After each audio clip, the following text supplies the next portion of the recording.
से पढ़े भी हो तो आज आपको तो ज्यादा प्रॉब्लम आने वाली नहीं। चलिए, good evening all of you. आज का जो हमारा टॉपिक ऑफ डिस्कशन है, थोड़ा मैं स्क्रीन शेयर कर लेता हूँ।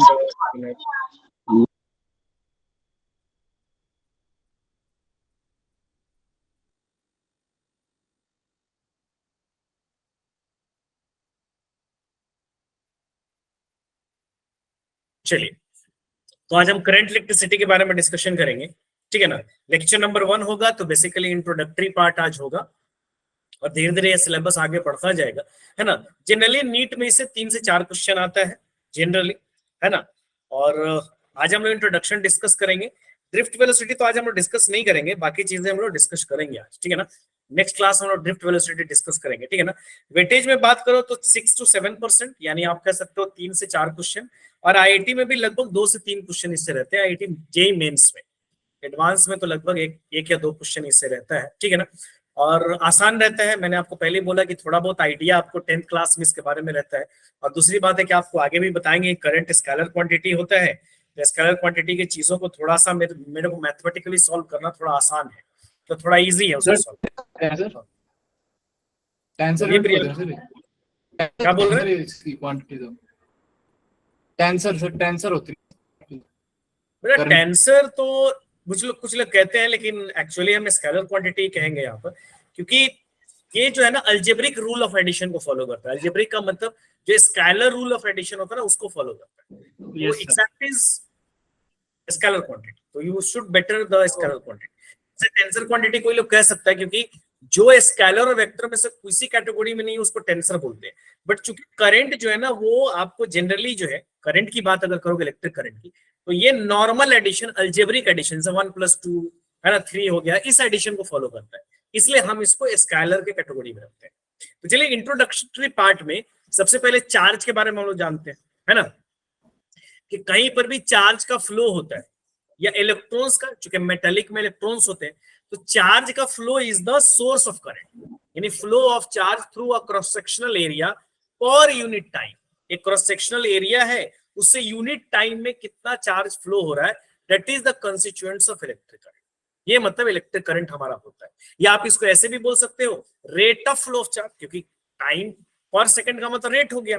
टाइम से किसी चीज को डिवाइड करते हो तो क्या बन जाता है, रेट हो जाता है। तो आप इसको हमेशा बोलते हो कि rate of flow of charge through a cross sectional area. एक क्रॉस सेक्शनल एरिया है, मान लीजिए एक कंडक्टर है ना, जैसे मैं इसको बनाऊंगा अगर, तो एक कंडक्टर है, कंडक्टर एक सिलेंड्रिकल शेप का होता है, तो उसके क्रॉस सेक्शन एरिया से 1 सेकंड में कितने चार्ज फ्लो कर रहे हैं, that is the current. Current positive charge के थ्रू भी हो सकता है, निगेटिव चार्ज के थ्रू भी हो सकता है। तो जनरली जब मेटल्स की बात करते हैं, तो मेटल्स में जो चार्ज कैरियर होता है वो इलेक्ट्रॉन्स होते हैं, तो फ्लो ऑफ इलेक्ट्रॉन्स भी बहुत लोग बोलते हैं, है ना। तो आप यहाँ पर करंट यानी इलेक्ट्रिक करंट को अगर हमको डिस्कस करना होगा, क्या डिस्कस करना होगा बेटा, इलेक्ट्रिक करंट। तो अगर मुझे इलेक्ट्रिक करंट को डिस्कस करना है तो हम क्या बोलेंगे, rate of flow of charge, ठीक है ना, rate of flow of charge through a cross section, rate of flow of charge through cross section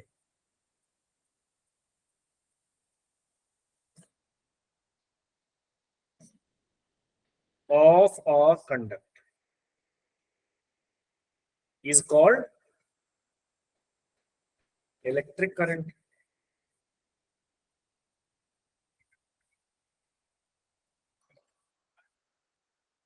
ठीक है बेटा, the rate of flow of charge through a conductor is known as electric current. मान लीजिए कि मेरे पास कोई भी एक कंडक्टर है, फॉर एग्जांपल अगर मैं इसको लूं कि ये मेरे पास एक कंडक्टर,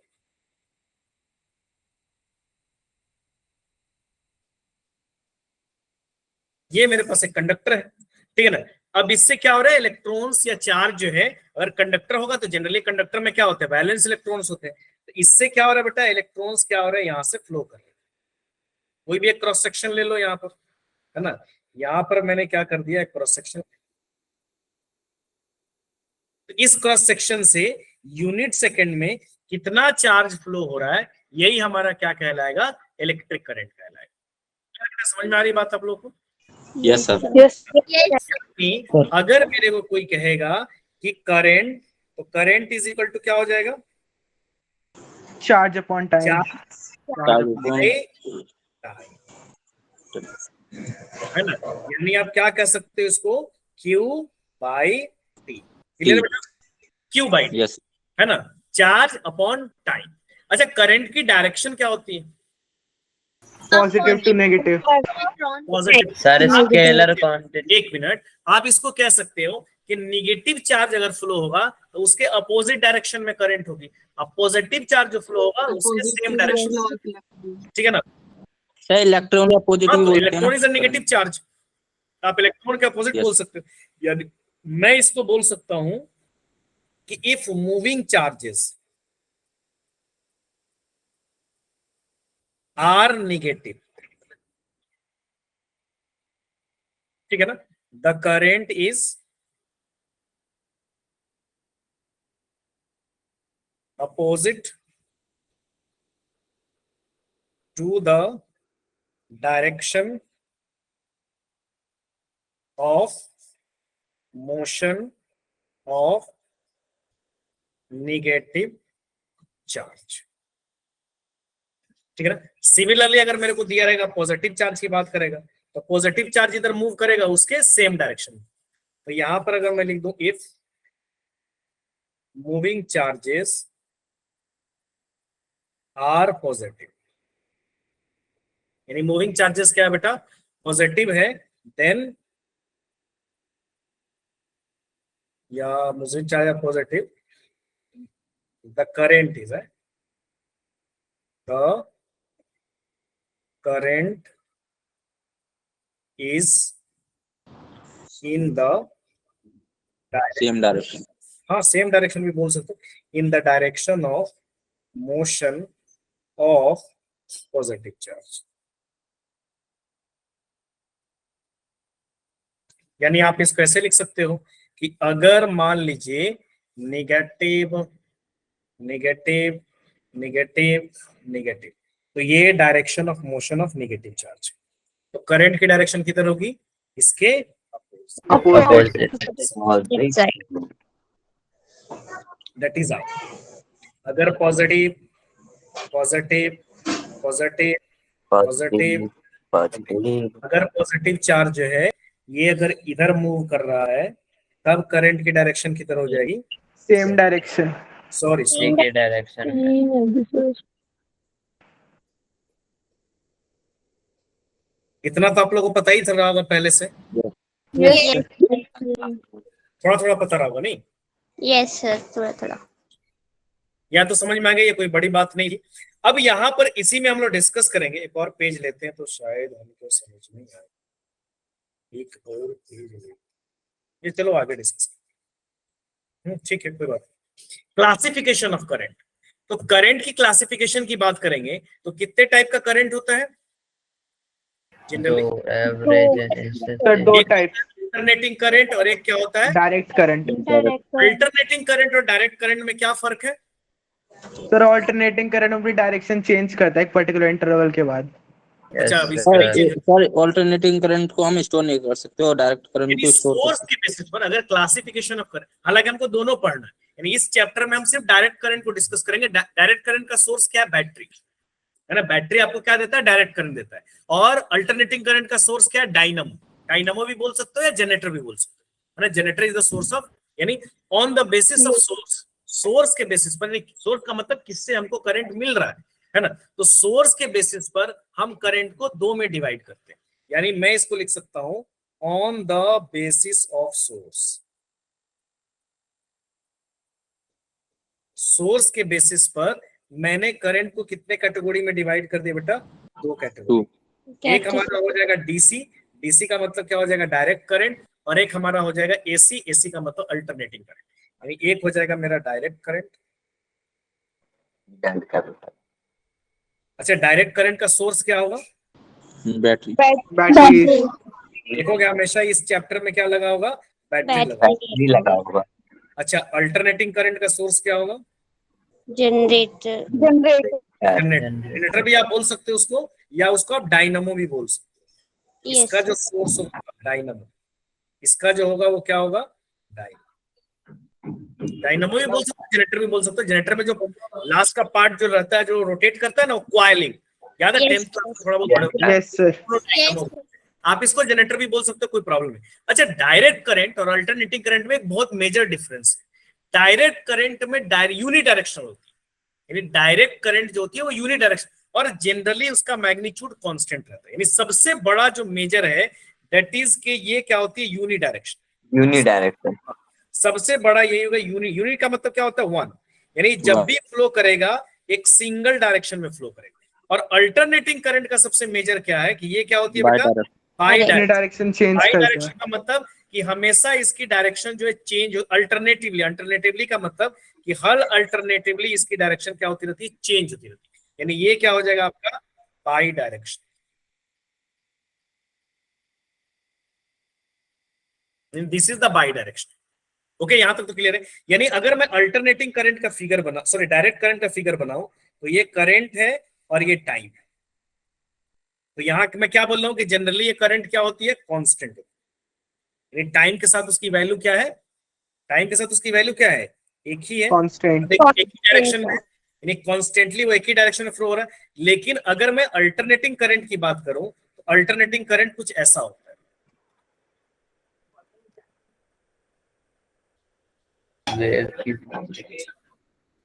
यानी अल्टरनेटिंग करंट की बात करूं तो that will be like this.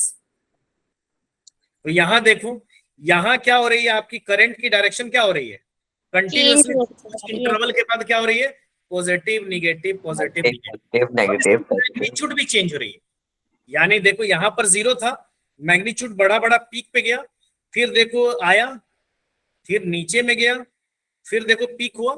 मतलब ये डायरेक्शन तो चेंज कर रहा है और मैग्नीट्यूड भी हर इंस्टेंट पे क्या है, डिफरेंट है या नहीं, है ना। Yes.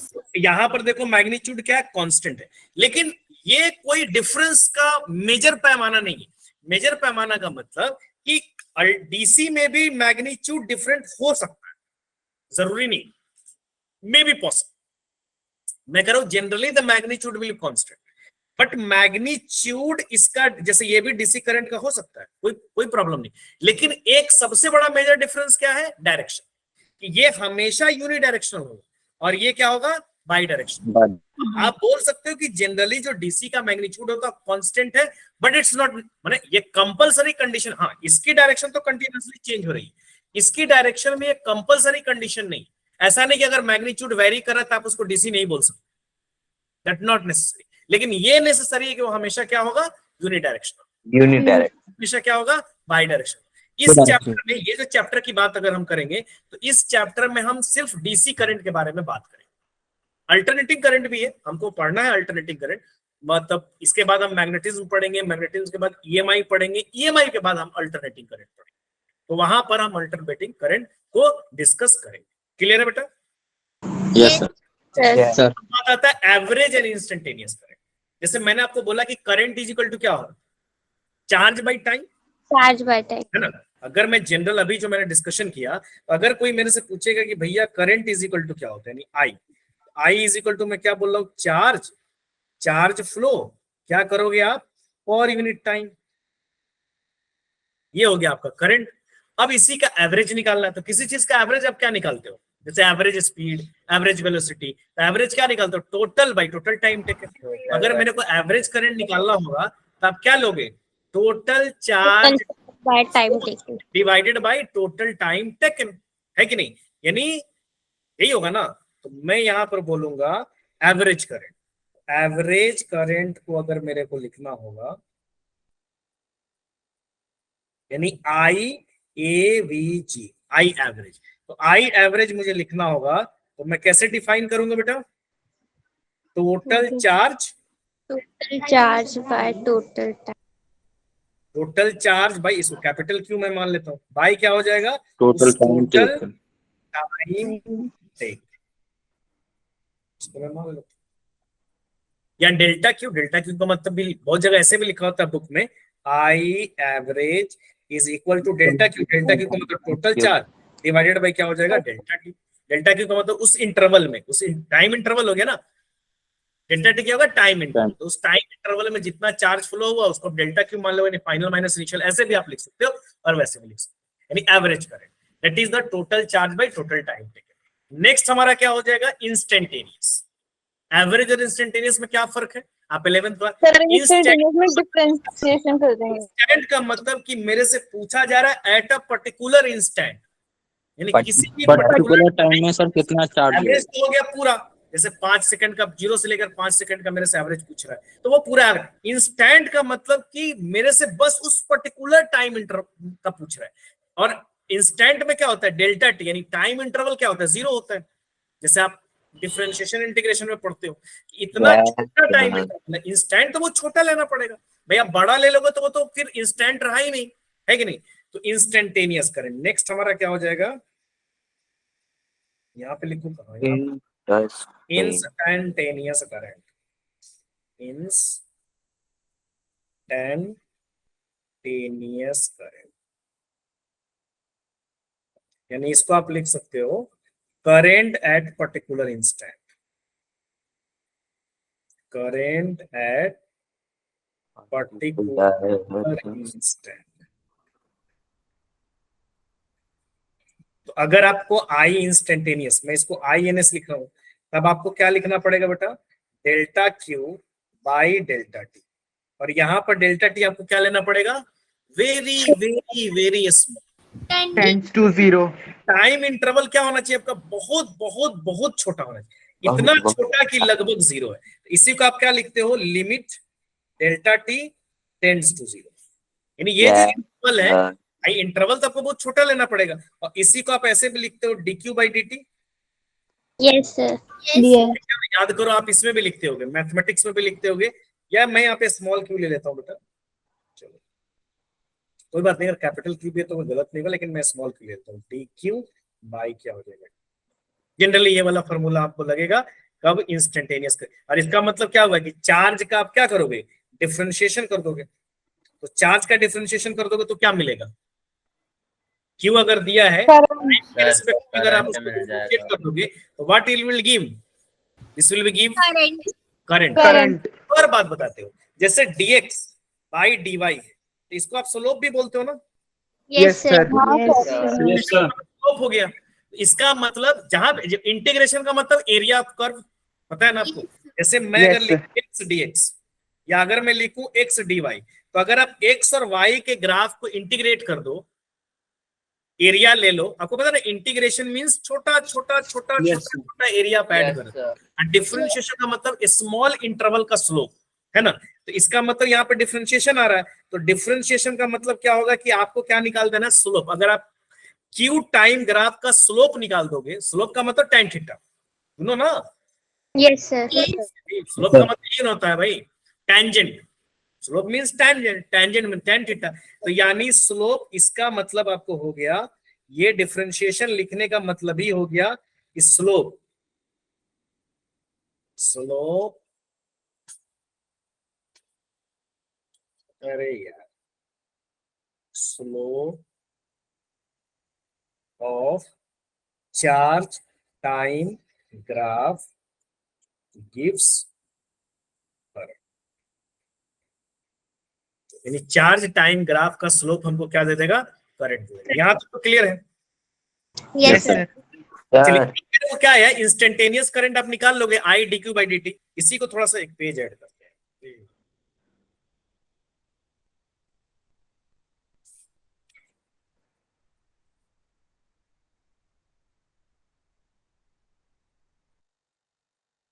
यानी यहाँ देखो बेटा, I is equal to dq, तो dq इज इक्वल टू क्या हो जाएगा, बताओ जरा, I इंटू dt।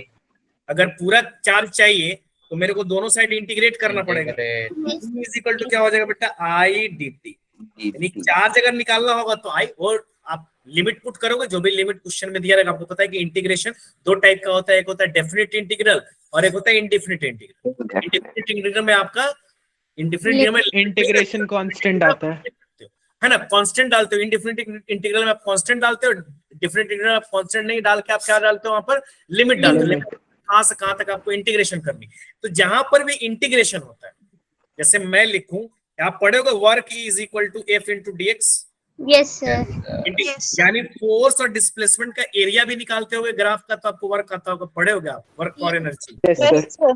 sir. यहाँ पर भी बेटा इंटीग्रेशन होता है, तो इंटीग्रेशन का मतलब ही यही होता है कि आप उसका एरिया निकाल दो। और इंटीग्रेशन होता भी है छोटे छोटे छोटे छोटे छोटे छोटे इंटरवल को आप क्या करते हो, ऐड करते हो, यही होता है ना इंटीग्रेशन में, यस है Yes. ना। सर तो यहाँ पर आपका क्या आ गया, आई इज इक्वल टू आ गया क्यू डी टी। यानी इसके लिए मैं लिख सकता हूं कि अगर चार्ज यानी करंट और टाइम का आपको ग्राफ दिया हुआ है, तो अगर आप उसका एरिया निकाल दो तो आपको टोटल चार्ज फ्लोन आपको हो जाएगा। यानी इसका मतलब एक और चीज हो गया कि area under current time, IT का मतलब current time, area under current time graph gives us total charge flow. ठीक है, अब ये डिपेंड करेगा, अगर ग्राफ दिया रहेगा तो आप एरिया निकालोगे, और ग्राफ नहीं दिया रहेगा तो आप क्या निकालोगे भाई, इंटीग्रेशन करोगे। इंटीग्रेशन में आपको क्वेश्चन देख के ही उसका लिमिट आपको समझ में आ जाएगा। अब यहाँ पर बात करेंगे करंट के यूनिट के बारे में, छोटी छोटी चीजें I know you know very well, but फिर भी डिस्कशन तो करना पड़ेगा। तो करंट का ऐसा यूनिट क्या होता है, Ampere. एम्पेयर। Ampere. एम्पियर, ऐसा यूनिट ऑफ इलेक्ट्रिक करंट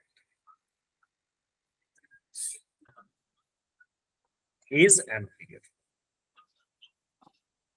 यानी एम्पियर को ए लिखते हो। अब चूंकि करंट क्या होता है, चार्ज अपॉन टाइम, यानी एम्पियर इज इक्वल टू क्या हो जाएगा, coulomb upon second, Yes. Yes sir. पर सेकंड हो जाएगा, है कि नहीं, कूलम अपॉन सेकंड। तो एम्पियर की यानी अगर आपको एक कूलम का चार्ज अगर 1 सेकंड तक फ्लो हो रहा है, तो आपको कितना करंट जनरेट होगा, 1 एम्पियर। 1 एक एम्पेयर। तो ये हो जाएगा आपका ampere is equal to coulomb upon second. इसी को माइक्रो एम्पियर, मिली एम्पियर, इसमें भी आप डिसाइड कर सकते हो, ठीक है ना। अच्छा, एक और चीज यहाँ पे मेरे को डिस्कस करना था, दैट इज सीजीएस यूनिट क्या होता है करंट की, ये SI unit. 3 into 10 to the power 9 state coulomb. Stat coulomb charge का होता है ना, कूलम तो स्टैट कूलम तो चार्ज का होता है। मैं बेटा सीजीएस यूनिट पूछ रहा हूँ, इसको पता है, जनरली हम डिस्कस नहीं करते, लेकिन वैसे जनरली इतना इंपॉर्टेंट भी नहीं, कि फिर भी मैं बता दे रहा हूँ। सीजीएस यूनिट जो इसका होता है दैट इज बायोट होती है। बायोट, इसको बीआई से इंडिकेट करते हैं, या बायोट भी बोलते हैं, और एक और चीज बोलते हैं हम इसको एब एम्पियर, बायोट या एब एम्पियर। और 1 एम्पियर इज इक्वल टू होता है बेटा 1/10 बायोट। ठीक है, बायोट ना साइंटिस्ट ना, बायोट सावर्ट लॉ पढ़ोगे। मैग्नेटिज्म के बारे में इनका जो इन्वेंशन था वो बहुत यादगार था, इसीलिए उन्हीं के नाम पर रखा गया है। आप भी कोई इन्वेंट कर दोगे तो आपके नाम पे भी रख देंगे, है ना। जैसे कोई बात इन्वेंट कर दोगे तो आपके नाम पे आ जाएगा। अच्छा, करंट तो अभी पता ही है स्केलर क्वांटिटी होता है ना। क्यों? क्योंकि मैग्नीट्यूड और डायरेक्शन दोनों होता है करंट के पास। आपको पता, अभी डायरेक्शन आप बताया भी हो कि सर पॉजिटिव चार्ज के सेम डायरेक्शन में होगा, अपोजिट चार्ज नेगेटिव चार्ज के अपोजिट डायरेक्शन में होगा, और वैल्यू भी होगी कुछ ना कुछ। और आप दिखाते होगे, जैसे 10th क्लास में बनाया होगा, तो आप हमेशा करंट के डायरेक्शन को मेंटेन देखे होगे हमेशा। Yes, sir. तो करंट की डायरेक्शन होती है, लेकिन करंट को क्या करते हो आप, स्केलर क्वांटिटी में लेते हो, क्योंकि वेक्टर रूल ऑफ एडिशन आपको पता है कि trigonometry, triangle rule of addition, parallelogram rule of addition, दो वेक्टर को ऐड करने का एक फार्मूला होता है, r is equal to root under a square plus b square plus 2ab cos theta. लेकिन यहाँ पर हम नॉर्मल लगाते हैं, अगर इधर से 10 एम्पीयर की करंट आ रही, इधर से 5 एम्पीयर की, मैं क्या करता हूँ 10 - 5, अब वहां पे वेक्टर रूल तो हम लगाते नहीं, यानी इसको हम नॉर्मल अलजेब्रिक मेथड से या स्केलर मेथड से ऐड करते हैं। यानी ये वेक्टर लॉ ऑफ एडिशन को फॉलो नहीं करता है, इसलिए हम इसको स्केलर क्वांटिटी रखते हैं। यानी electric current is scalar quantity. Sir लेकिन अगर हम वेक्टर की तरह देखें तब भी तो सर इनकी डायरेक्शन अपोजिट है, तब भी तो ऐसे ही होगा ना, तो वेक्टर भी तो हो सकते हैं ये फिर। तो मान लो ऐसे अगर दिया हुआ, मान लो, तब तो नहीं होगा ना। नहीं सर। तो वो तो आप सिर्फ एक ही डायरेक्शन, अभी यहाँ पे अगर ये वेक्टर आता तो आंसर 10√2 आता। Yes sir. लेकिन अभी तो आप कहोगे 10 एम्पियर इधर से 10 एम्पियर उधर जा रही है, मान लो इधर से भी आ रही है, तो यहाँ पर तो नहीं लगा पाओगे ना, नो सर। इसलिए नॉर्मल अलजेब्रिक। ऑपोजिट डायरेक्शन में तो ठीक है, मैच कर जाएगा, क्योंकि वहां पर भी माइनस हो जाता है, समझ रहे हो ना प्रणव? Yes sir. तो electric current is a scalar quantity.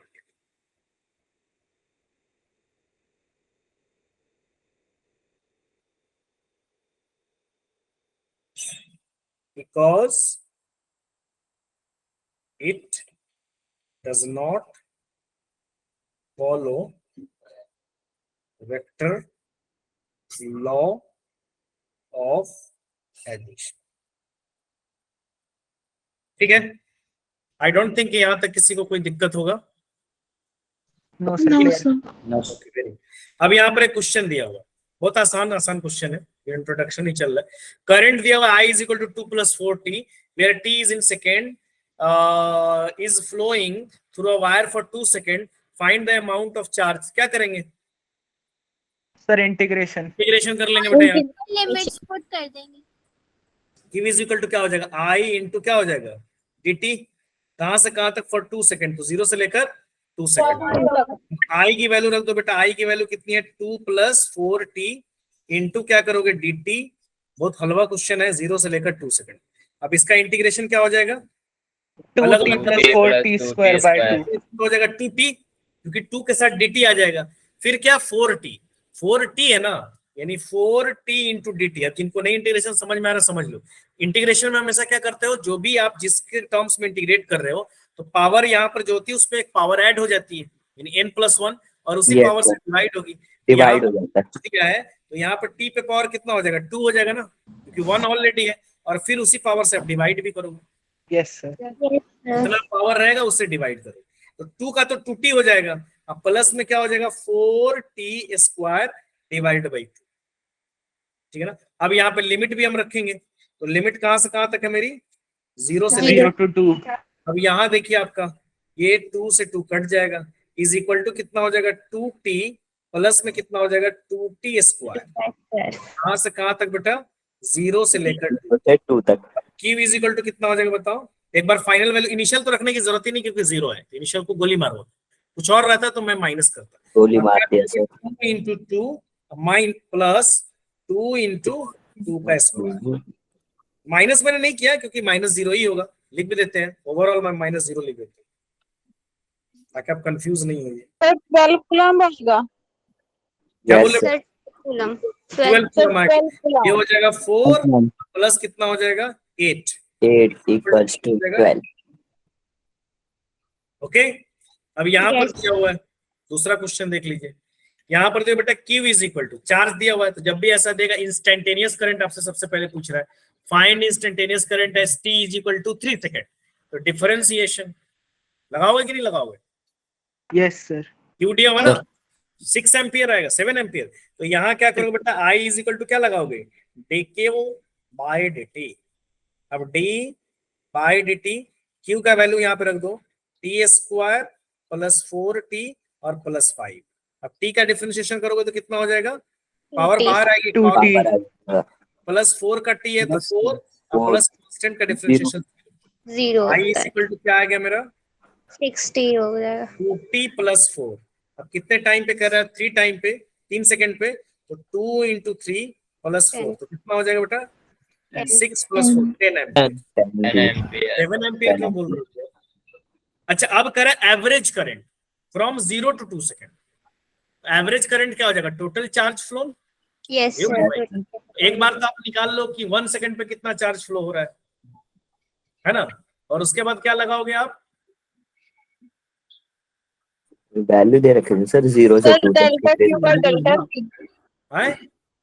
Sir एक बार 0 पे चार्ज निकाल लो, एक बार निकालो, पहले मैं निकाल लेता हूँ टोटल चार्ज कितना, आंसर आएगा Q0 कितना हो जाएगा, सर 5 हो जाएगा 5 कूलम। और Q2 कितना हो जाएगा, सर 17 2 का स्क्वायर + 4 × 2 + 5 इज इक्वल टू कितना हो जाएगा बेटा, सर 17 हो जाएगा 4 + 8 + 5 is equal to 17। Sir 17। 17 yes sir. कुछ और आया क्या बेटा पर गुंजन, इतना ही आया सर। सर सही है। तो आई इज इक्वल टू क्या हो जाएगा, टोटल चार्ज फ्लोन, तो total charge phloem delta q by delta T average current, तो टोटल चार्ज कितना हो जाएगा 17 माइनस 5 ना, yes Sir. Sir divided by कितना टाइम लिया उसने 2 2 second. Yes. Second time interval, यानी 2 माइनस 0 कर लो, तो ये कितना हो जाएगा बेटा 12 बाई 2 कैंसिल आउट हुआ, कितना आ जाएगा 6 second, that is the average current between 1 से 2 second. Got it? Yes, sir. बड़ा इंटेलिजेंट हो यार आप लोग। नहीं, अब यहां पे दिया हुआ 20 ampere current flows through a cross section of 20 centimetre square, यानी एक क्रॉस सेक्शन से जिसका एरिया कितना दिया टू फॉर 20 मिली सेकेंड, एम का मतलब मिली होता है, find out number of free electrons cross through that area. तो सबसे पहले करंट चार्ज निकाल लेते हैं, करंट दिया हुआ है मेरे को, टाइम भी दिया हुआ है, क्रॉस सेक्शन एरिया का तो करंट में कोई यूज है नहीं क्योंकि चार्ज पर यूनिट टाइम, तो मैं पहले निकालूंगा बेटा I, I is equal to क्या हो जाएगा q by q t, by t sir time 20 m 20 m का मतलब मिली, मिली है सर। मिली, एम का मतलब मिली, ऐसे दिया रहेगा तो माइक्रो, समझ लो, एनसी दिया रहेगा मतलब नैनो, ठीक है दीपक समझ गए बेटा? सर मुझे लगा वो 20 मीटर तक नहीं, तो Q इज इक्वल टू क्या हो जाएगा बेटा I into T, yes sir यहाँ पर कितना हो जाएगा 20 एम्पियर और टाइम कितना है 20 मिली सेकेंड, तो मिली का मतलब होता है 10 पे पावर माइनस, -3 कितना हो जाएगा बेटा 400 10 की power minus is equal to हो जाएगा 0.4 कूलम, यही होगा ना? Yes, sir. Yes, sir. 10 पे पावर क्या होगा तो 0.4 कूलम हो जाएगा। अब मेरे को चार्ज आ गया, अब मुझे निकालना है number of electron, Q is equal to क्या होता है N इंटू ई, ये तो Yes. इलेक्ट्रोस्टैटिक, बढ़ाया N इज इक्वल टू क्या हो जाएगा Q by e, Q by E value कितनी दी है 0.4 कूलम, और इलेक्ट्रॉनिक चार्ज कितना होता है 1.6, पॉइंट और पॉइंट तो हट जाएगा, क्या हो जाएगा 4/16 इंटू 10 पे पावर 19 हो जाएगा बेटा। सर 2.5 into 10 की पावर -18 आ रहा है, कट सॉरी करोगे, +18। इसको कट करोगे, By यानी इसको आप कट करोगे तो नीचे 4 हो जाएगा, यानी आप कह सकते हो n इज इक्वल टू क्या हो जाएगा 1/4 इंटू 1/4 into 10 की पावर 19 1/4 का मतलब 0.5,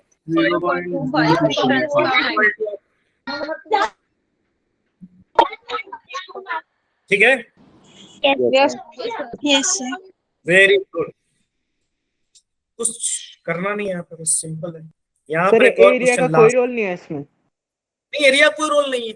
अच्छा वैसे भी करंट जहाँ पे उसका, हाँ एरिया की बात इसलिए करते हैं, वो समझ लो एक आपको ज्योमेट्री दिया हो कि भाई ऐसा ऐसा है, इतना एरिया से पास कर, नहीं समझे, मतलब एक आपको उसका ज्योमेट्रिक शेप बता रहा है कि भाई एरिया है, पास कर रहा है, उससे जा रहा है, तो कोई दिक्कत नहीं, समझ लो? ओके सर, करंट निकालने में कोई रोल नहीं, लेकिन यस सर, चार्ज तो किसी न किसी एरिया से पास हो रहा है ना, तो बस उसका नाम दिया, उसका एक कॉन्फ़िगरेशन आपको बता रहा है, भाई ऐसा ऐसा है एरिया को चार्ज के। और ये कभी मत समझना कि अगर न्यूमेरिकल में, बहुत बार ऐसा होता है, जनरली नहीं होता लेकिन कभी ऐसा बहुत बार होता है कि कोई ऐसा न्यूमेरिकल में वैल्यू दिया हुआ जिसका यूज नहीं है, हो सकता इसका है, यूज ही नहीं होता।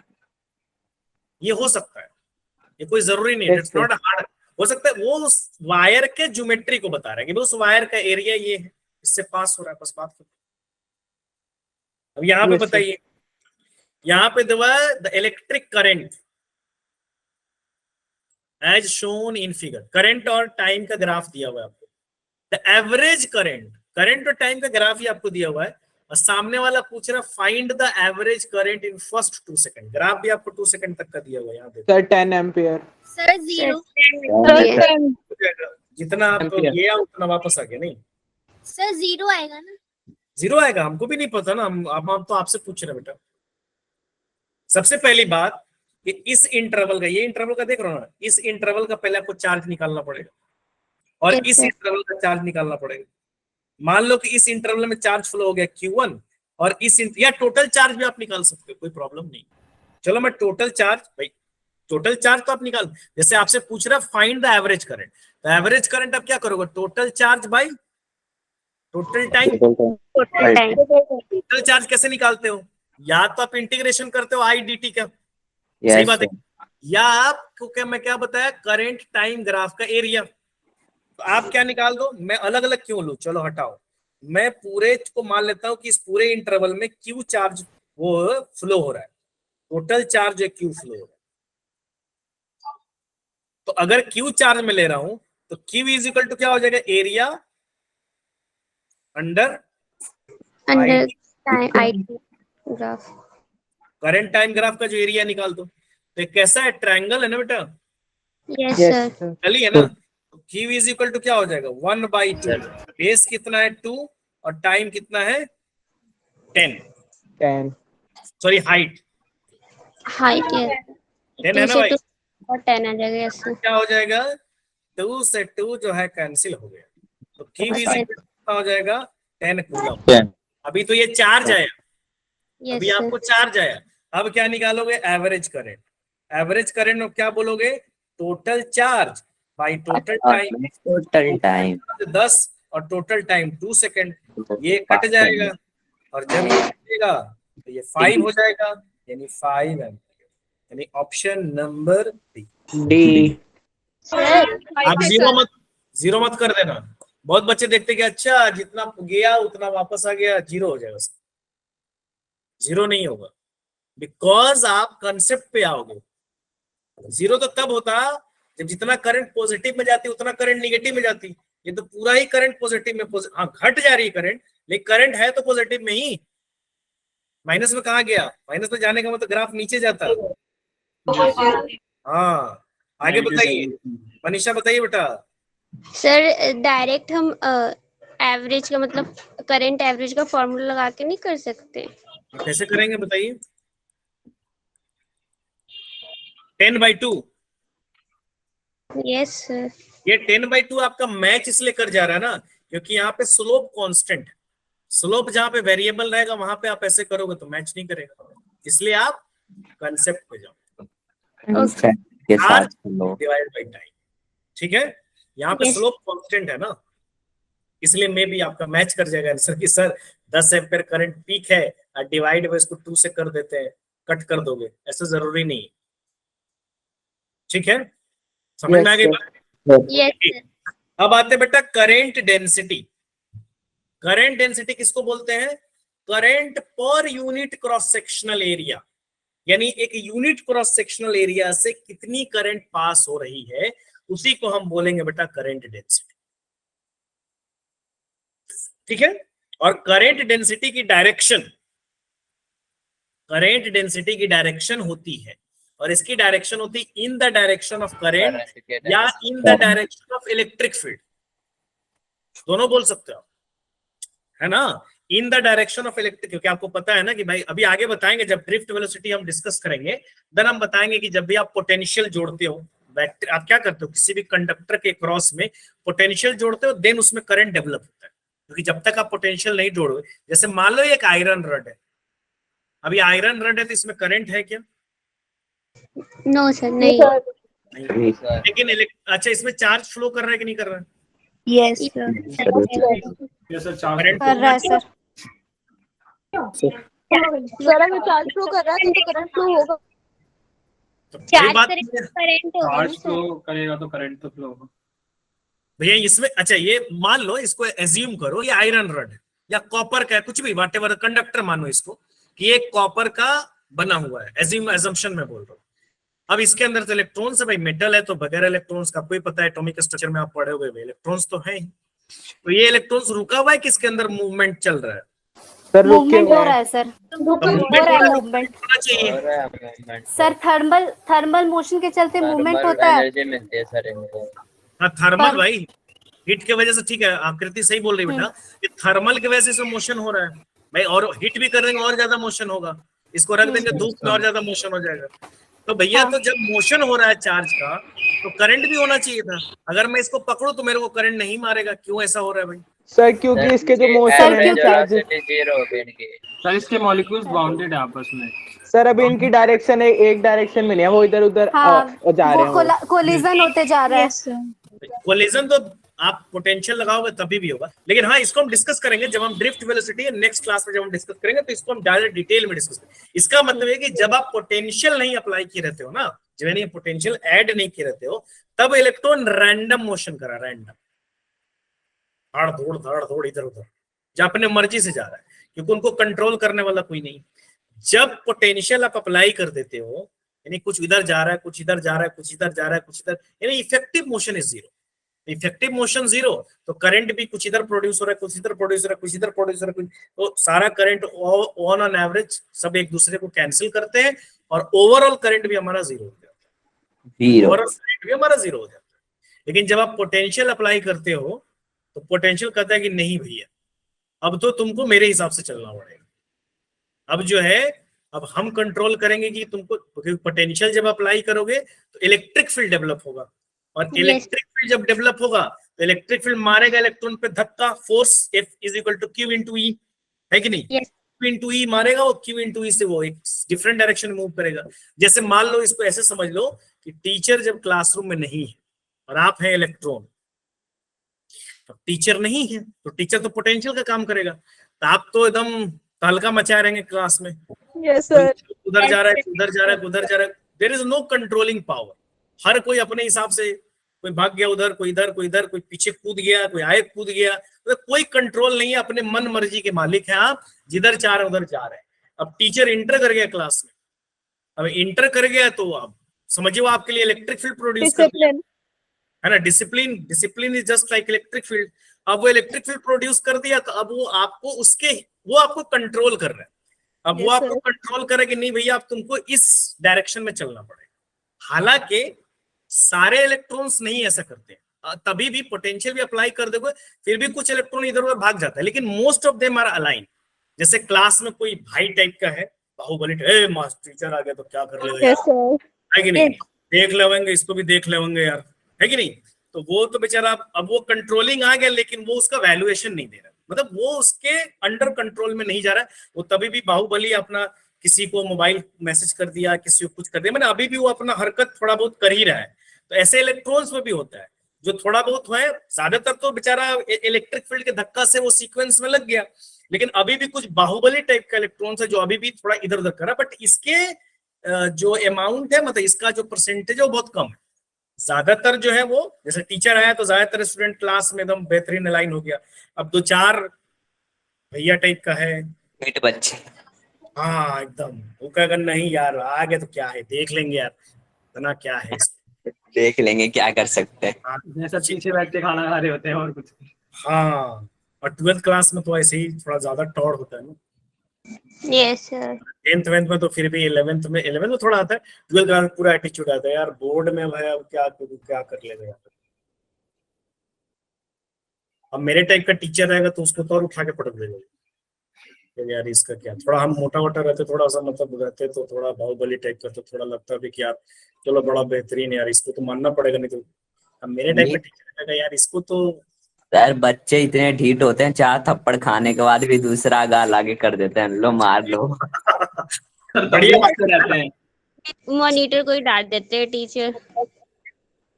सर ऐसी बात नहीं, आप अच्छा पढ़ाते हो ना, इसलिए मतलब आपके लिए दिल से रिस्पेक्ट आती है। सर आपका पोटेंशियल ज्यादा है। Yes, sir. नहीं, पोटेंशियल की बात तो है ही, लेकिन मैं मतलब फिजिकल स्ट्रक्चर की बात कर रहा हूँ। फिजिकल स्ट्रक्चर में दिखता है कि भाई चलो ये तो ठीक है, इससे थोड़ा डरा सामने रहेगा।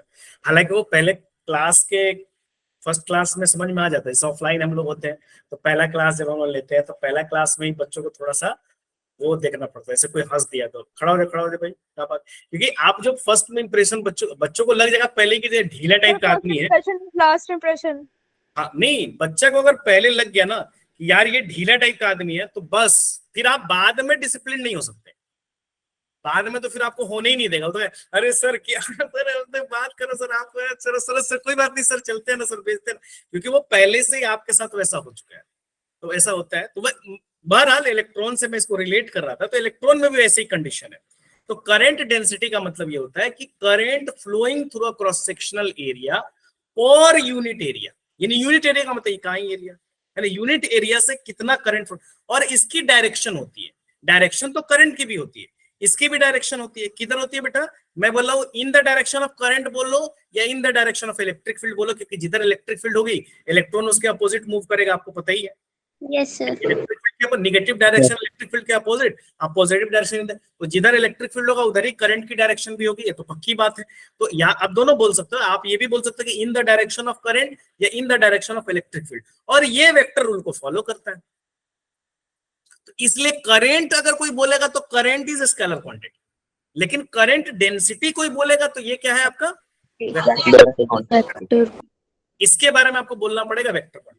तो ये मैं बोलूंगा करंट डेंसिटी, यानी आप करंट डेंसिटी को डिफाइन कर सकते हो, current density is defined as current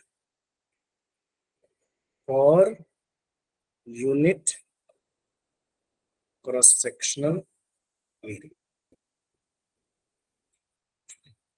ठीक है बेटा, एकदम सिंपल है। पर यानी आई बाई ए, आप इसको बोल सकते हो ना करंट पर यूनिट एरिया यानी आई बाई ए। अब लेकिन यहां पर मान लो कि यहां पर आपको एक कंडक्टर दिया हुआ, सिंपल से समझोगे, बहुत आसान है। थोड़ा सा इससे क्वेश्चन आता है इसलिए मैं बता रहा हूँ। दोनों ही तो में मतलब दोनों के लिए, मैंने पीसीएम और पीसीबी दोनों के लिए इंपॉर्टेंट ये है, ठीक है ना। अब यहां से बेटा मान लो पॉजिटिव चार्ज आपकी फ्लो हो रही है, पॉजिटिव चार्ज इधर फ्लो हो रही है। अब पॉजिटिव चार्ज फ्लो हो रही है तो करंट तो इसी डायरेक्शन में होगा, तो करंट की ये डायरेक्शन होगी बेटा आई। अब यहाँ पर कोई एरिया ले लो, है ना, आप छोटा सा एक एरिया ले लो, यहाँ पर क्रॉस सेक्शनल एरिया कहीं पे भी ले लो, यहाँ पे भी ले लो, तो यहाँ पर क्या हो जाएगा बेटा आपका डी, छोटा सा एरिया हो गया ना डी, या डी आप लोगे उसका एरिया आप एन कैप भी सकते हो आप। अब यहाँ पर जे करंट के डायरेक्शन में जे हो गया। अगर आप यहाँ पर जे लोगे तो जे इज इक्वल टू क्या हो जाएगा बेटा? मान लो कि इस छोटा सा क्रॉस सेक्शनल एरिया से छोटा सा करंट फ्लो हो रहा है, इस छोटे से क्रॉस सेक्शन, समझ रहे हो ना आप लोग? आई बाई ए होगा, बट मैं यहाँ पर एक छोटा सा क्रॉस सेक्शनल एरिया ले लिया और इस छोटे से क्रॉस सेक्शनल एरिया से छोटा सा करंट फ्लो हो रहा है, दैट इज डी आई, क्योंकि आई तो पूरे क्रॉस सेक्शन से फ्लो हो रहा है ना। मेरी बात समझ रहे हो कि नहीं समझ रहे हो? इस पूरे क्रॉस सेक्शन से कितना फ्लो हो रहा है? आई करंट फ्लो हो रहा है। लेकिन मैंने यहाँ पर एक छोटा सा क्रॉस सेक्शन मान लिया, उस छोटे से क्रॉस सेक्शन से कितना करंट फ्लो हो रहा है? D I. तो आप क्या बोल रहे हो? Current per unit area. तो जे इज इक्वल टू आप क्या लिखोगे? डी बाई डी ए, और यूनिट वेक्टर लगा दो डायरेक्शन। समझ रहे हो नहीं समझ रहे आप लोग? Yes sir. करंट में वेक्टर नहीं लगा सकता था, आप डी आई पे वेक्टर मतलब नहीं लगा दो। D I by n, n is the unit vector. Unit vector मतलब एरिया के डायरेक्शन में जो वेक्टर है उसी को हम लोग यूनिट वेक्टर, ठीक है ना। तो यहां पर मैं लिख सकता हूं डायरेक्शन ऑफ द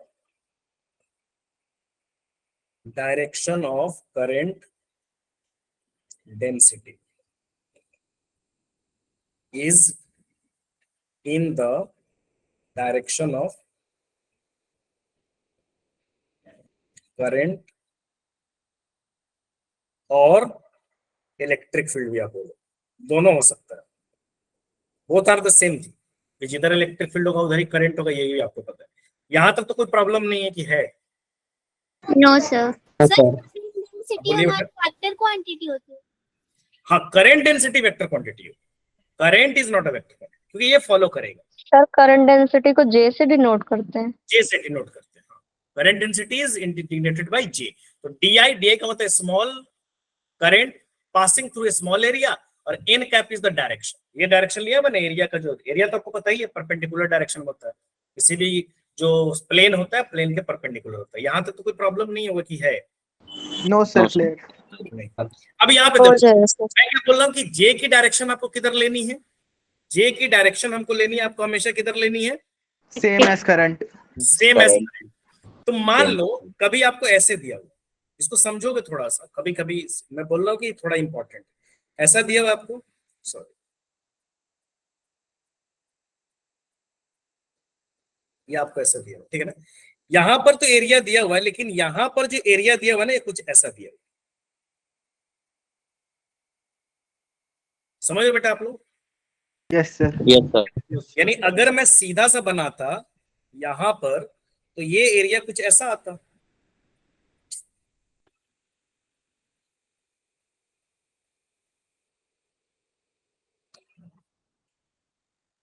ऐसा ही आता ना? Yes sir. रुक जाओ, ज्यादा टाइम नहीं लगा सर।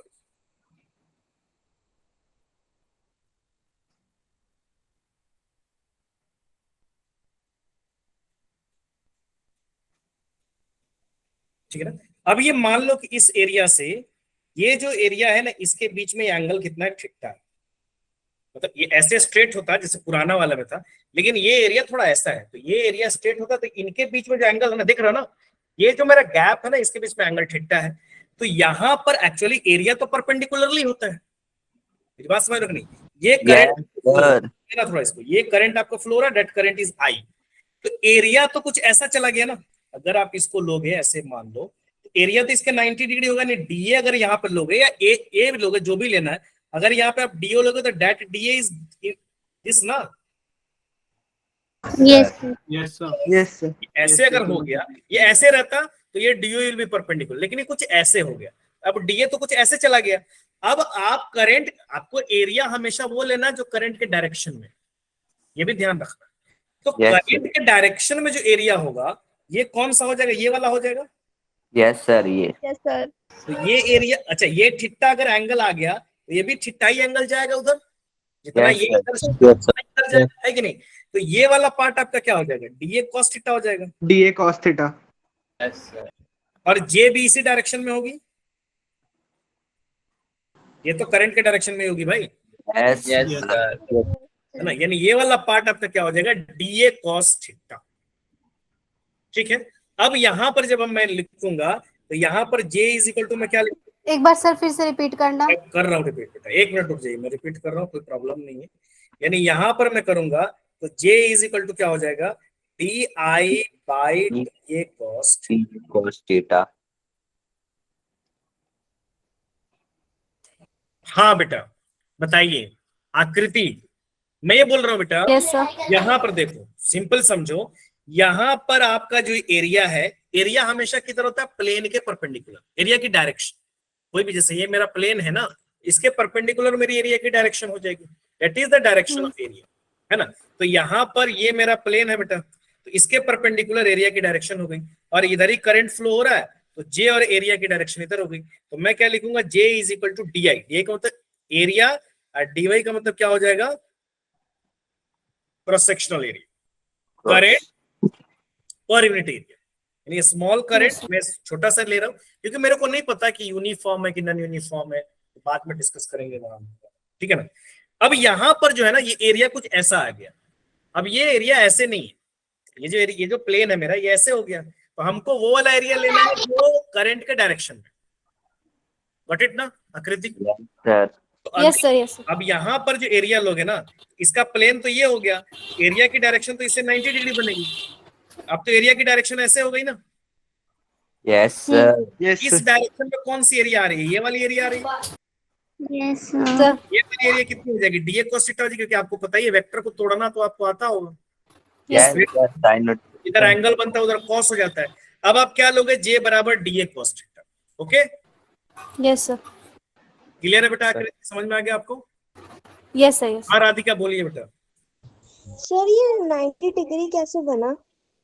बेटा यही प्लेन हुआ ना, ना उसके। ये चलो इसको मैं साइड में बनाता हूँ। ना ऐसे ही है ना बेटा? Yes sir.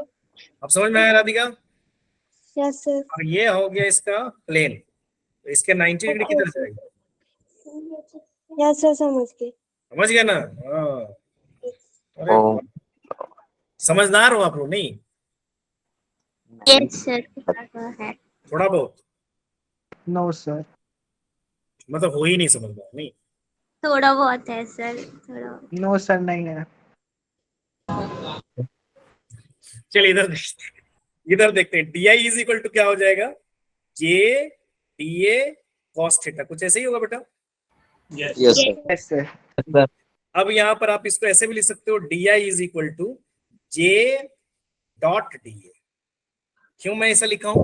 क्योंकि A B cos theta is equal to A dot B. Dot product. याद है ना? इंटीग्रेशन कर दो, इंटीग्रेशन यहाँ करोगे तो आई हो जाएगा, तो आई इज इक्वल टू क्या हो जाएगा? Integration J dot.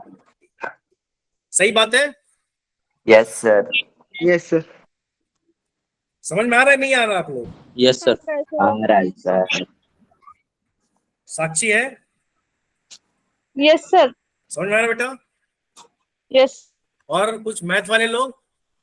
Yes sir, आ रहा है। यस सर, हाँ, मैथ वाले कितने लोग हैं? हरलीन, हरलीन यस को बोले, समझ में आ रहा है? चलिए, और कौन है? मान्या, मान्या जैन एंड अंजलि। अंजलि है? यस सर, ओके, शर्माइएगा नहीं, पढ़ना वरना से तो पहले से पढ़े हो तो कोई बात नहीं, लेकिन जो नए लोग हैं उनको भी कोई दिक्कत नहीं है। If you feel any problem you can ask मी, ठीक है? नए वाले लोग तो खैर उनको तो कोई प्रॉब्लम नहीं है, वो तो मेरे को पता है कि वो लोग पूछ लेंगे। मैं मैथ वाले से बोल रहा हूँ, थोड़ा होता है ना, प्रणव वर्णव तो अनकंफर्टेबल नहीं होगा बिकॉज वो पढ़े हुए मेरे से, पर बाकी हरलीन है, प्रणव है, बाकी जो Yes, नए sir. लोग यू कैन आस्क मी, मतलब feel free to ask me, there is no need. और मैं इतना गुस्सा वाला टीचर नहीं हूँ, पूछ दिया है ना? You can ask me many times, I will clear it. Okay, होता है ना कभी कभी कि डर लगता है कि पता नहीं खूंखार टाइप का नहीं हो भाई, तस्वीर से नहीं आ गया भाई। सर गुंजन को एक वाली बाय वाली मैम ने डांटा था, तो शिवानी मैम ने, दूसरी मैम पढ़ा रही थी, आशी मैम ने। तो अच्छा अच्छा, ठीक है, कोई बात नहीं, डांट वाट टीचर का लेना चाहिए, उसको दिल पे नहीं ले लेना चाहिए, है ना? अब टीचर पता चला बोल दिया, उसको इतना ना दिल पे ले लिए कि नहीं यार इस पे क्लास हम करेंगे ही नहीं करेंगे। होता है ना, कभी कभी दिल पे ले लेते हैं बहुत ज्यादा, तो इमोशनल नहीं होना है, कभी कभी हो जाता है, कभी आदमी हो सकता है कोई और फ्रस्ट्रेशन भी कभी कभी निकल जाता है, हो सकता है आदमी गुस्सा में हो, बाद में रियलाइज हो रहा है कि बोल दिया यार, उसको कैजुअल वे में लीजिए, कोई बहुत ज्यादा उसको ये में लेने की जरूरत नहीं है। वैसे ईगो पे ले लेते हैं हम, एक तो लगता है कि यार सबके सामने टीचर बोल दिया है ना, और खास तौर पे बॉयज को ऐसा लगता है कि यार लड़की के सामने हमको बेइज्जत कर दिया। हाँ, सबसे बड़ा बेचारा को तो टेंशन ये हो जाता है, सही है सर, हम बॉयज स्कूल में हैं। और लड़की को ऐसा लगता है, लड़की को तो थोड़ा कम लगता है सर आप गर्ल्स अनकंफर्टेबल, स्कूल में हैं, कोई दिक्कत ही नहीं है। उसको ऐसा लगता है कि कोई यार नहीं है। देखो यार सबके सामने बेइज्जत कर दिया, दोस्तों के सामने तो कर दिया तो फिर भी चलेगा सर यार। बेइज्जत करने के लिए इज्जत भी तो होनी चाहिए ना। इज्जत होता है ना, 12th क्लास वाले की इज्जत होती है हमेशा, ठीक है ना? सर नहीं है इज्जत। सर नहीं है, फिर आके डांट देते हैं और चला जाते हैं। चलिए अब ठीक है, यहाँ तक तो समझ में आ गया, ठीक है ना? अब यहाँ पर आप क्या करोगे, अगर डायरेक्शन सेम है, यानी अगर आप इसको ऐसे भी लिख सकते हो, कैसे कि आई इज इक्वल टू, मान लो theta is equal to 0 degree, जो हम पहले वाले लिया था फर्स्ट कंडीशन, इसमें तो थीटा की वैल्यू 0 है ना, इस Yes, वाले sir. कंडीशन में तो थीटा की वैल्यू 0 है ना बेटा, यस सर, इधर जे उधर ही डी है ना, इस Yes, वाले में sir. थीटा है, लेकिन इस वाले में एंगल 0 है, देखो जे भी इधर ही लग रहा है और डीए भी इधर ही है, तो अगर थीटा की वैल्यू 0 होगी, यानी इफ, यहाँ पे लिख देता हूं, इफ, ज्यादातर तो आपको थीटा 0 ही मिलेगा, if theta is equal to 0, theta is equal to 0 हो जाएगा, तो जे इज इक्वल टू क्या लिखोगे आप, सॉरी जे नहीं, आई इज इक्वल टू क्या लिखोगे, JDA. J into D A. Integration J into D8. cos 0 की वैल्यू क्या हो जाएगी, 1 हो जाएगी। अच्छा, डीए का इंटीग्रेशन अगर यूनिफॉर्म है, सबसे पहली बात कि मान लो यूनिफॉर्म का तो समझ रहे हो ना, Yes, sir. Yes sir, uniform का मतलब ये होता है बेटा कि throughout cross sectional area हर पॉइंट पर जे की वैल्यू सेम, नॉन यूनिफॉर्म भी जे हो सकता है, मान लो ऐसा हो सकता है, जैसे मैथमेटिक्स वाले लोगों को ऐसा क्वेश्चन आ सकता है, बायो वाले को कम चांस है, मतलब ये है ना कि इसका मतलब ये हो गया कि मान लो इस पॉइंट से जे कुछ और है, इस अगर पूरे एरिया से जे सेम ही है तब तो कोई दिक्कत नहीं है, तब तो हर के लिए पूरे एरिया के लिए जे ही लिखोगे, लेकिन ऐसा भी हो सकता है कि आपने ये डीए लिया तो इसके लिए जे कुछ और हो गया, और यहाँ पे डीए लिया तो इसके लिए जे कुछ और हो गया, नहीं समझा बात? चलो कोई बात नहीं, समझ गए। अरे कोई बात नहीं, आई एम टेकिंग, मान लो आपको जे दिया हुआ है 12xi, यस अब जे सर, की वैल्यू तो डिस्टेंस फंक्शन के टर्म्स में दिया होता है x y और z। अब जे इज इक्वल टू 12xi दे दिया ना बेटा, अब 12xi दे दिया तो अब तो हर, जैसे यहाँ डिस्टेंस पे आप जा रहे हो, मान लो इसको आपको ओरिजिन, तो यहाँ पर तो जे कुछ और होगा, यहाँ पर जे कुछ और होगा, यहाँ सर पर इसमें इंटीग्रेट करना पड़ेगा पूरी लेंथ के लिए। तो अगर जे यानी अगर मेरा जे यूनिफॉर्म है बेटा, तो यूनिफॉर्म है तब तो पूरे एरिया के लिए जे सेम ही होगा ना, समझ लो कैसे सेम रहेगा। प्रॉब्लम नहीं है। हाँ, तो अगर देखो ये वाला फॉर्मूला था, आप यूनिफॉर्म नॉन यूनिफॉर्म कहीं भी इंटीग्रेशन आता है तो आपको पता है कि आप यूनिफॉर्म नॉन यूनिफॉर्म दोनों के लिए लगा सकते हो, लेकिन यूनिफॉर्म में जब बात होगी तब कोई दिक्कत नहीं। तो मैं यहाँ पे लिख, चलो यहीं पे लिख दे रहा हूँ, if current density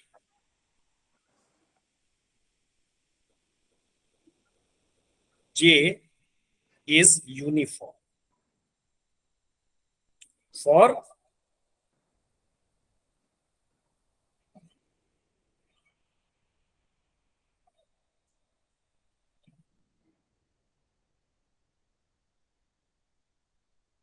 normal cross section. Normal का मतलब क्या होता है? 90 to 0। परपेंडिकुलर। परपेंडिकुलर होगा तो एरिया किधर आ जाएगा? साइड में आ जाएगा। Area cross sectional area cross sectional plane जो है for a normal cross sectional A, then क्या हो जाएगा बेटा? I इज इक्वल टू हो जाएगा आपका integration J dA cos 0 is equal to क्या हो जाएगा? Integration J into dA is equal to क्या हो जाएगा? J कांस्टेंट है, dA का इंटीग्रेशन क्या हो जाएगा? J इंटू अब J इज इक्वल टू यहाँ पर क्या हो जाएगा बेटा? I by A. ये कब लगेगा I बाई A? जब अदरवाइज आपको DI बाई DA लगाना हो। वेरिएबल में आपको समझ रहे हो, याद कहीं पर भी कोई भी चीज आप 11th से ही पढ़ते आ रहे हो कि जब भी वेरिएबल की बात होगी ना तो आपको डिफरेंशिएशन या इंटीग्रेशन का ही सहारा लेना पड़ेगा, दूसरा आपके पास कोई उपाय नहीं है भाई। हाँ नहीं है भाई, जैसे वहां देखो चार्ज वेरी कर रहा था तो dq बाई dt लगाया आपने, क्यू इंटीग्रेशन लिया। कहीं पर भी वेरिएशन होगा तो either it is from the differentiation point और either it is from the integration point. Math वाले लोग तो भली भांति जानते होंगे। अब आपको पता लग गया इसकी एसआई यूनिट क्या हो जाएगी करंट डेंसिटी की? Ampere per metre square. I by A SI unit जो हो जाएगा that is ampere per metre square और वेक्टर क्वांटिटी है। Yes sir. बाकी डायमेंशन वगैरह निकालने तो आपको आता ही होगा। करंट की डायमेंशन कितनी होती है? इसको आगे भी पढ़ेंगे, यानी ये तो बेसिक सा हो गया, इसको आगे भी पढ़ेंगे। जब हम ड्रिफ्ट वेलोसिटी पढ़ेंगे ना तो फिर हम जे को लेके आएंगे इन terms of drift velocity. Next class में ड्रिफ्ट वेलोसिटी डिस्कस करेंगे। आज हम थोड़ा सा 10th वाले पार्ट को ज्यादा ले लिए हैं क्योंकि आपको थोड़ा सा इंट्रोडक्टरी। तो ड्रिफ्ट वेलोसिटी वाले में फिर हम I in terms of drift velocity जब करेंगे तो फिर वहां पर भी हम इसको फिर जे को वहां लेकर आएंगे, आई बाई ए करेंगे, वहां पर हम आई बाई ए करेंगे। हाँ विवेक बोलिए बेटा, कोई डाउट है आपको? नो सर वहाँ पे होगा L माइनस 2A होगा फिर वहाँ पे अगर हम डायमेंशंस निकालते हैं। हाँ जो भी हो डायमेंशन आपको करंट का तो ए हो जाएगा और इसका डायमेंशन हमको क्या, सॉरी इसका डायमेंशन हमको क्या हो जाएगा? स्क्वायर हो जाएगा ए इंटू एल माइनस 2। वो डायमेंशन मैं नहीं निकाल बता रहा हूँ क्योंकि you already know the dimension very well. तो अब आता बेटा इसमें ओम्स लॉ, इसको ज्यादा बताने की जरूरत मुझे नहीं है। V is equals to IR। V is equal to IR। या सबसे पहले ओम्स ने क्या कहा? ओम्स ने सेटअप किए एक्सपेरिमेंटल, और एक्सपेरिमेंटल सेटअप किए। उन्होंने ये एक्सपेरिमेंटल जब सेटअप किया तो उन्होंने ये बताया कि किसी भी उन्होंने सेटअप किया और उन्होंने वोल्टेज को बढ़ाया। वो एमीटर लिया, एक वायर लिया, है ना, वायर में उसने बैटरी को लगाया और वोल्ट मीटर रखा, एमीटर रखा, ये सारे रीडिंग्स उन्होंने और रीडिंग्स लिया तो उन्होंने वोल्टेज को कम या बाकी पैरामीटर को उन्होंने कांस्टेंट रखा है, टेम्परेचर, प्रेशर, ये सारी चीजों को कांस्टेंट रखा है, सिर्फ वो वोल्टेज को चेंज कर रहा है। उन्होंने सिर्फ वोल्टेज को चेंज किया। तो वो क्या ऑब्जर्व किए? जब वो वोल्टेज को चेंज किए तो वोल्टेज को चेंज करने में उन्होंने ऑब्जर्व किया कि जितने ज्यादा वोल्टेज को बढ़ा रहे थे करंट उसी रेशियो में बढ़ रहा। यानी पहले मान लो वोल्टेज को जो रखा तो V रखा तो I मिल रहा है उनको, उन्होंने डबल कर दिया वोल्टेज को तो करंट भी डबल हो गया, उन्होंने ट्रिपल किया वोल्टेज को तो करंट भी ट्रिपल हो गया, उन्होंने हाफ किया वोल्टेज को तो करंट भी हाफ हो गया। यानी जिस रेशियो में वोल्टेज का इंक्रीमेंट और डिक्रीमेंट हो रहा है, एमीटर से उन्होंने नोट किया कि करंट का भी इंक्रीमेंट और डिक्रीमेंट उसी रेशियो में। यानी उन्होंने एक स्टेटमेंट दिया कि the current flowing through the circuit या flowing through the conductor is directly proportional to applied potential difference. Voltage का मतलब पोटेंशियल डिफरेंस है ना, जितने ज्यादा पोटेंशियल डिफरेंस उन्होंने अप्लाई किया करंट उनको उतना ही ज्यादा। उन्होंने कहा कि I is directly proportional to, यानी current through the circuit is directly proportional to applied potential difference। बात भी सही है, वोल्टेज ज्यादा दोगे तो करंट ज्यादा होगा। आप नॉर्मल लाइफ में ऑब्जर्व किए होंगे, जैसे समर के डेज में, अब तो नहीं होता है, अब तो वायरिंग वगैरह चेंज है। हमारे यहाँ क्या होता है कि जब गर्मी के दिनों में लोड बढ़ जाता था, तो लोड बढ़ जाता है, एसी वेसी बहुत ज्यादा चलने लगा तो वोल्टेज कम हो जाती थी। आप ऑब्जर्व किए हो, शायद दिल्ली में नहीं ऑब्जर्व किए हो, वोल्टेज कम हो जाती है। तो वोल्टेज जब कम हो जाएगी, देखो फैन बड़ा स्लो चलने लगेगा, वो चलने लगता है। सर लेकिन उसके लिए तो कैपेसिटर लगाते हैं ना कि वो मतलब वोल्टेज सर नहीं, थोड़ा चार्ज स्टोर करता है ना सर कैपेसिटर। कैपेसिटर क्या होता है ना, कैपेसिटर का काम ये है कि इनिशियल फैन को रोटेट कराने के लिए एक टॉर्क की जरूरत है, एडिशनल टॉर्क की जरूरत। आपको पता है कि static friction is greater than kinetic friction. Yes जब कोई बॉडी चल जाती है ना, जब कोई बॉडी चल जाती है तो उसमें आपको कम जोर लगाने की जरूरत है। सबसे आ जाते हैं जब उसको स्टार्ट करना है, जैसे कोई मोटर स्टार्ट करना है, कोई फैन स्टार्ट करना है, फैन स्टार्ट जब करोगे, स्विच जब ऑन करोगे तो they require large current, at sudden they required large current. अब वो लार्ज करंट, आपको जो करंट की सप्लाई है ये तो कंटिन्यूअसली एक डेफिनेट अमाउंट ऑफ करंट देगी, यस सर नहीं सकती, लेकिन जब स्टार्ट अप करोगे तो आपको सडन लार्ज करंट चाहिए। अब वो लार्ज करंट कहां से आएगा, कैपेसिटर देगा, यानी इनिशियल टॉर्क चाहिए।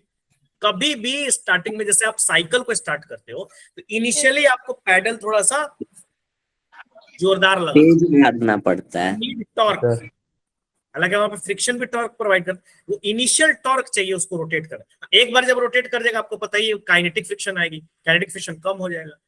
एक बार जब आपका काम हो गया ना, तब आप शुरुआत में सबसे ज्यादा जोर लगाते हो। जैसे दो दोस्त पंजा लड़ा रहा है, अब दो दोस्त आप एकदम रजिस्ट करो, जब गिरने का बजाय गिरी का हटाया। सही बात है कि नहीं? मतलब आप जब जिस रेजिस्टेंस के टाइम में, जब आप रोकने के टाइम में आप सबसे ज्यादा अपना जोर पूरा लगा देते हो कि नहीं भाई हमको रुकना है, तो वैसे ही उस बॉडी के इनर्शिया यानी लास्ट मोमेंट तक वो अपने आप को रेजिस्ट करता है। एक बार जब बॉडी मूव कर जाती है ना, तब फिर सोचता है कि चल भाई अब तो मूव ही कर गए, अब तो मैं अपने आप को रोक नहीं पा रहा, मेरे को अपना स्टेट ही चेंज कर देना है, तो चल यार अब इतना मेहनत में क्यों जाऊँ करने, समझ में? इसलिए लिमिटिंग फ्रिक्शन ग्रेटर। एक बार फैन जब चल जाती है तो फिर उसको लो करंट की जरूरत है, लेकिन स्टार्टिंग के टाइम में उसको हाई करंट की चाहिए, इसलिए वहां पर कैपेसिटर वो काम करता है। तो वो एक डिफरेंट। तो यहाँ पर उन्होंने देखा कि जितने ज्यादा पोटेंशियल डिफरेंस दे रहे हो उतने ही ज्यादा करंट मिल रहा है, यानी इसको आप ऐसे भी लिख सकते हो, और V directly proportional to I, I directly proportional to V या V directly proportional to I, कोई बात नहीं। आपको पता है कि जब भी मैथमेटिकली हम किसी भी डायरेक्टली प्रोपोर्शनल को चेंज करते हैं तो वो क्या बन जाता है बेटा, कांस्टेंट ऑफ प्रोपोर्शनैलिटी। ये कांस्टेंट क्या हो जाएगा, R को हम क्या बोलते हैं, रेजिस्टेंस। रजिस्टिविटी भी कहते हैं। रेजिस्टिविटी नहीं बोलते हैं इसको, रेजिस्टेंस बोलते हैं। रेजिस्टिविटी डिफरेंट हम लोग डिस्कस करेंगे। यानी यहाँ जो R है, इस R को हम लोग क्या बोलेंगे, प्रोपोर्शनलिटी कांस्टेंट।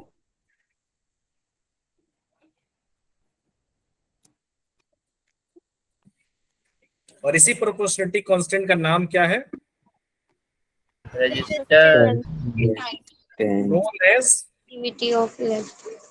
इलेक्ट्रिकल रेजिस्टेंस बोलो या रेजिस्टेंस बोलो, रेजिस्टिविटी नहीं बोलेंगे बेटा, ऐसा काम मत कीजिएगा, resistivity is a different thing. तो अब देखो V और I, तो V और I का अगर मैं ग्राफ बनाऊं तो कैसा होगा बेटा, वो स्ट्रेट लाइन। मैथमेटिकली आपको भी पता होगा, you know very well, mathematically दो चीजें अगर, दो फिजिकल क्वांटिटी अगर डायरेक्टली प्रोपोर्शनल होगा तो उनके बीच का ग्राफ कैसा होगा, straight line. Passing through origin. एक चाहे V directly proportional to I लिखे बेटा, या I directly proportional to V, यानी अगर इस ग्राफ का आपको इधर I दे दे इधर V दे देगा तो भी स्ट्रेट लाइन ही बनेगा। Yes sir. Very good. अब यहाँ पे देख लीजिए, ये तो पता चल गया, यानी यहाँ पर आपको पता चल गया V सर फिर उसका स्लोप इनवर्स हो जाएगा ना, स्लोप थोड़ा बहुत चेंज हो जाएगा बट रहेगा straight line. Slope will be shift, but रहेगा स्ट्रेट लाइन। स्लोप तो शिफ्ट होगा ही, उसमें कोई प्रॉब्लम नहीं। तो यानी ओम्स लॉ से हमको एक फॉर्मूला मिला, और वो फॉर्मूला क्या मिला हमको, एक तो ये फॉर्मूला मिल गया, इस पर क्वेश्चन आपको आ सकता है या आगे यूज आएगा। और एक फॉर्मूला क्या बन जाएगा, R इज इक्वल टू क्या बन जाएगा बेटा, VI। V upon I। ये upon I I is equal to क्या हो जाएगा? और क्लियर है ना? अच्छा, यहाँ Yes. पर जो मैंने ग्राफ बनाया ना, यहाँ मैं बोल रहा हूँ कि मान लीजिए कि अगर मेरे को वी आई ग्राफ दिया हुआ है ना, ये आपको क्या दिया हुआ वी, और ये क्या दिया हुआ मेरे को आई, तो ग्राफ का नेचर कैसा होगा बताइए? Straight line? Yes sir. Yes sir, straight line होगा, कुछ और हो जाएगा? स्ट्रेट लाइन होगा सर। स्ट्रेट लाइन ही लाइन होगा। ही होगा। तो मान लीजिए कि यहाँ पर अगर मैं इसको लूं, ऐसे ले लो, यानी यहाँ पर आपको पोटेंशियल दिया हुआ है, मैं पीओटी लिख देता हूँ, यहाँ पर आपको करंट दिया हुआ है। तो मान लीजिए कि आपने इसको कुछ करंट दिया होगा, यानी इतना पोटेंशियल पर, कितना पोटेंशियल है? वी। वी पोटेंशियल पर ये आई करंट फ्लो हो रहा है, यानी आपने पोटेंशियल दिया वी तो आई करंट, तो ये स्लोप हो गया और ये एंगल हो गया थीटा। ठीक है ना? अब इसको मैं क्या मान लूंगा? ट्रायंगल मान लूंगा। क्या मान लूंगा? इसको मैं मान लूं ए, और इसको मैं मान लूं बी, और इसको मान लूं सी। तो ये वाला ग्राफ मेरा कितना है? वी, और यहां से मेरा कितना है? आई, यानी आई वी वोल्टेज पर मेरे को आई करंट मिल रहा है। स्लोप यही बता रहा ना, स्ट्रेट स्लोप बता रहा है। अगर मैं ट्रायंगल ले लूं यहाँ पर, in triangle A B C, भाई आर इज इक्वल टू मेरा क्या आता है? V by I. V upon I. ये तो मैं लिख ही दिया है ना, R is equal to V by आता है। अब इस ट्रायंगल ए बी सी में लिखूं tan थीटा, तो tan theta is equal to क्या हो जाएगा? Perpendicular upon base. परपेंडिकुलर यहाँ पर क्या है बेटा? बीसी, और बेस क्या हो जाएगा? एसी। अच्छा, ये अगर इतना पार्ट अगर वी है, तो ये भी वी ही होगा, Yes, यस sir. साइड तो उसके इक्विवेलेंट है। तो यहाँ पर क्या हो जाएगा बेटा? वी बाई आई, यानी V by I is equal to, V by I is equal to क्या आ रहा है? tan theta. यानी आप, मैं बोल सकता हूँ ना कि R इज इक्वल टू क्या हो जाएगा? tan theta. Are Yeah. equal. V I graph होना चाहिए। अगर ये ग्राफ का नेचर उलट देगा, उलटने का मतलब आई वी कर देगा, तो 1/tan थीटा हो जाएगा, ये ध्यान रखना। 1/r। हाँ, Yes. अब वहां पे भी tan थीटा मत कर देना। जैसे देने वाला तो भाई, देने वाला तो इस एक्सिस पे भी आपको आई देकर इस एक्सिस पे वी दे सकता है। अब अभी भी tan थीटा नहीं, अब उलट जाएगा, वी बाई आई, यानी वी परपेंडिकुलर होना चाहिए आपका। अगर वी परपेंडिकुलर नहीं है तो फिर इनवर्स हो जाएगा, उल्टा ग्राफ का आएगा भाई। Yes, R sir. क्या हो जाएगा? tan theta. tan थीटा का मतलब क्या होता है? स्लोप।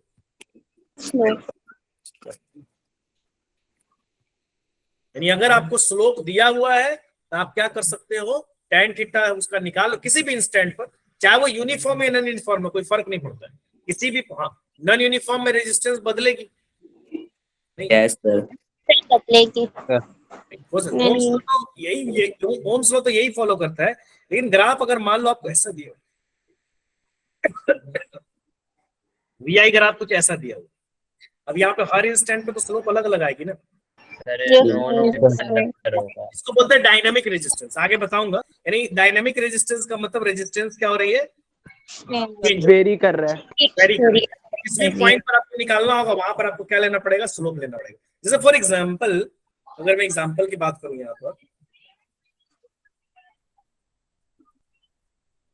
यहाँ पर आपको दे रहा है वी, और यहाँ पर दे रहा आई, 3 कंडक्टर है, तीनों का ग्राफ कुछ ऐसा दिया हुआ, ठीक है? तो ये मान लीजिए बेटा आपका कंडक्टर ए है, ये कंडक्टर क्या आपका बी है, ये कंडक्टर आपका सी है। अब बताओ किसकी रेजिस्टेंस ज्यादा होगी? एक ही।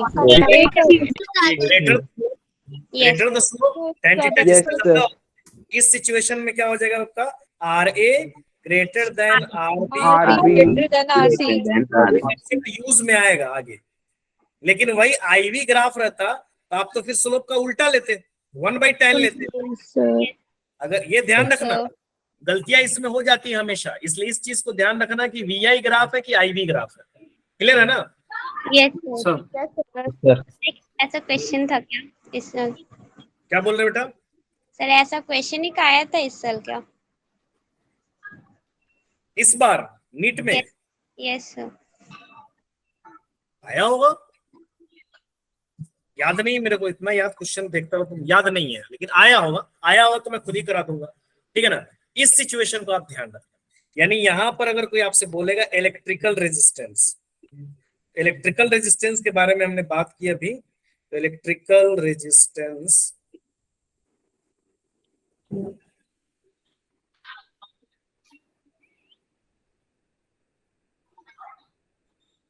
तो रेजिस्टेंस क्या है ना, रेजिस्टेंस एक प्रॉपर्टी है कंडक्टर की, जिसका मेन काम क्या है, करंट को रोकना, करंट के फ्लो को The flow. रोकना। है ना। यानी कि अगर किसी की रेजिस्टेंस की वैल्यू ज्यादा होगी मतलब फालतू कंडक्टर होगा, सही कंडक्ट नहीं कर रहा होगा, मेन तो यही हो जाएगा। या अब अभी भी हम लोग पढ़े R is equal to V by I, तो दो तरीके से बता सकते हैं। ये तो बता सकते हैं it is the natural property of a conductor which resist the flow of charge, या which resist the flow of current through it. यानी रेजिस्ट, आप इसको शॉर्टकट में ऐसे लिख सकते हो, resist the flow of current through it. या चूंकि R इज इक्वल टू क्या बेटा, V बाई आई भी है, तो V बाई आई है, तो आप इसको ऐसे भी बोल सकते हो, ratio of potential, And current. To current. Ratio of potential difference applied, यही हुआ ना, to the To the current. Current.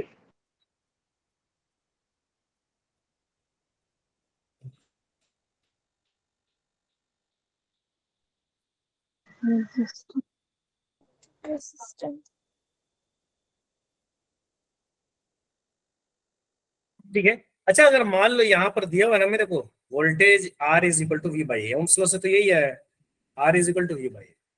अगर मान लो मैं वोल्टेज को दुगुना कर दूं तो करंट पर क्या फर्क पड़ेगा, करंट भी टू टाइम हो जाएगा। अगर वोल्टेज को दुगुना कर दूं तो रेजिस्टेंस पर क्या फर्क पड़ेगा, सर कांस्टेंट रहेगी। ये कांस्टेंट रहेगी। रेजिस्टेंस तो कांस्टेंट ही रहेगा ना, उसका तो एक फिक्स वैल्यू होती है रेजिस्टेंस। वैसे भी रेजिस्टेंस क्या है, कांस्टेंट है। रेजिस्टेंस क्या है, property of property of resistance ऐसे नहीं बदलेगी, V और I पे नहीं बदलती। फॉर्मूला में आपको V और I दिख रहा है, लेकिन रेजिस्टेंस ना तो V पे डिपेंड करेगा ना I पे डिपेंड करेगा। वैसे भी भाई ओम्स लॉ कहता है, मटेरियल पे डिपेंड। और ओम्स लॉ वैसे भी हमारा क्या कहता है, ओम्स लॉ कहता है कि भाई रेजिस्टेंस जो है वो ना एक प्रोपोर्शनलिटी कांस्टेंट है। वैसे भी ओम्स लॉ कह रहा है कि V जिस रेशियो में बढ़ा होगा उसी रेशियो में I भी बढ़ जाएगा, तो उसका रेशियो तो हमेशा क्या रहेगा, कांस्टेंट रहेगा। तो रेजिस्टेंस का SI यूनिट क्या होगा, Ohm. ओम।